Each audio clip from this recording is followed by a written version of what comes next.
नमस्कार, मी सागर जोशी. TV9 मराठीमध्ये आपलं स्वागत. आणि बातमीपत्रात आता घेणार आहोत विविध क्षेत्रातील महत्त्वाच्या बातम्यांचा वेगवान आढावा. 36 जिल्हे 50 बातम्यांमधून. महाराष्ट्र एसटी कामगार कृती समितीचं राज्यभरात धरणं आंदोलन. राज्य सरकारी कर्मचाऱ्यांप्रमाणे वेतनाची कृती समितीची मागणी. एसटी कर्मचाऱ्यांचं आजपासून बेमुदत आंदोलन. बैठकीत तोडगा न निघाल्यानं कर्मचारी संपावर ठाम. उदय सामंत यांची पदाधिकाऱ्यांसोबत बैठक संपन्न. एसटी कर्मचाऱ्यांच्या संपाबाबत उद्या सह्याद्री अतिथीगृहावर मुख्यमंत्री शिंदे संध्याकाळी 7 वाजता बैठक घेणार. उद्याच्या बैठकीमध्ये एसटी कर्मचाऱ्यांच्या संपावर सकारात्मक तोडगा निघेल, शिंदेंची माहिती. एसटी कर्मचारी संपामध्ये पवार आणि ठाकरेंची लोकं. सदावर्ते यांचा आरोप. तर एसटीची कृती समिती नव्हे तर किडे समिती, सदावर्तेंची टीका. कर्मचाऱ्यांच्या आंदोलनाचा सांगलीतल्या बस सेवेवर परिणाम. 4 ठिकाणी बस सेवा ठप्प. जत, पलूस, मिरज आणि शिराळ्यामध्ये मोठा फटका. जळगाव जिल्ह्यातील एसटी कर्मचाऱ्यांचं बेमुदत धरणं आंदोलन सुरू. जिल्ह्यातील एसटीची चाकं थांबली. 100% कर्मचारी आंदोलनात सहभागी. पुण्याच्या भोर आगारातील सर्वच कर्मचारी आंदोलनामध्ये सहभागी. भोरमधील एसटी सेवा 100% बंद. चाकरमान्यांचे मोठे हाल. सिंधुदुर्गमध्ये एसटी कर्मचाऱ्यांच्या संपाला संमिश्र प्रतिसाद. ऐन गणपतीमध्ये चाकरमान्यांना मोठा मनस्ताप. 8 आगारांपैकी सावंतवाडी, देवगड आणि कुडाळमध्ये कडकडीत बंद. तर अन्य आगारातील बसेस उशिरानं सुरू.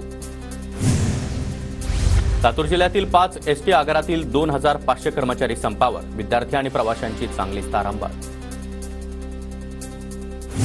सोलापुरात एसटी कर्मचाऱ्यांच्या संपाला संमिश्र प्रतिसाद. सोलापूर आगारातील एसटी सुरू, मात्र मराठवाड्यातून येणाऱ्या एसटी बसेस पूर्णतः बंद.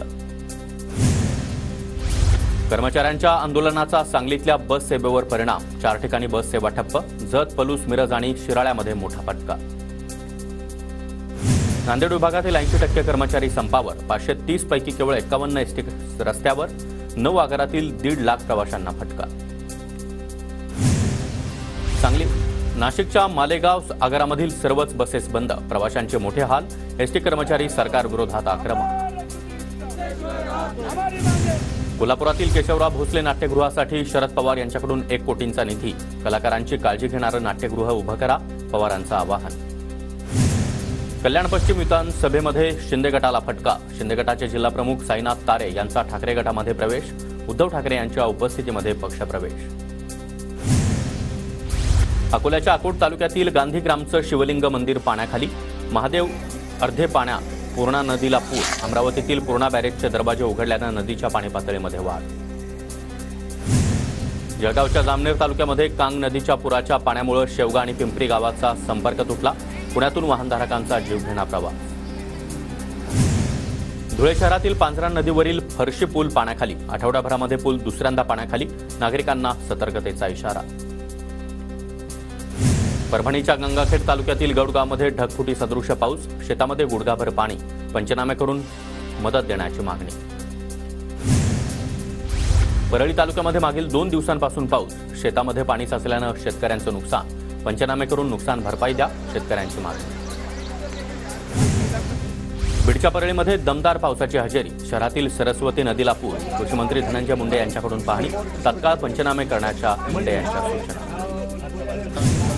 माजी मंत्री अमित देशमुख यांच्याकडून दुचाकीवर फिरून पूरग्रस्त भागाची पाहणी. नुकसानग्रस्त प्रत्येकी 25,000चं अनुदान देण्याची मागणी. अमरावतीमध्ये रवी राणा यांच्याकडून नुकसानग्रस्त भागात पाहणी. ओला दुष्काळ जाहीर करण्याची आमदार रवी राणा यांची मागणी.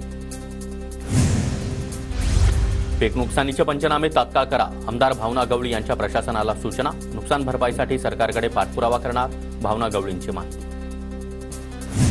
जळगावच्या जामनेर तालुक्यामध्ये पूरस्थितीची जिल्हाधिकारी आयुष प्रसाद यांच्याकडून पाहणी. तालुक्यातील 4 गावांना पुराचा फटका. परभणीच्या मानवतमधील रामपूरमध्ये शेतकऱ्यांचं नुकसान. सोयाबीन पीक हातातून गेल्यानं शेतकरी हवालदिल.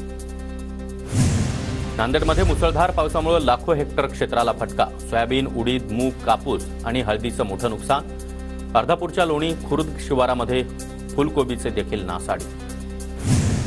धाराशिव जिल्ह्यातील 14 महसूल मंडळामध्ये अतिवृष्टीची नोंद. पावसामुळे उडीद आणि मुगाचं प्रचंड नुकसान.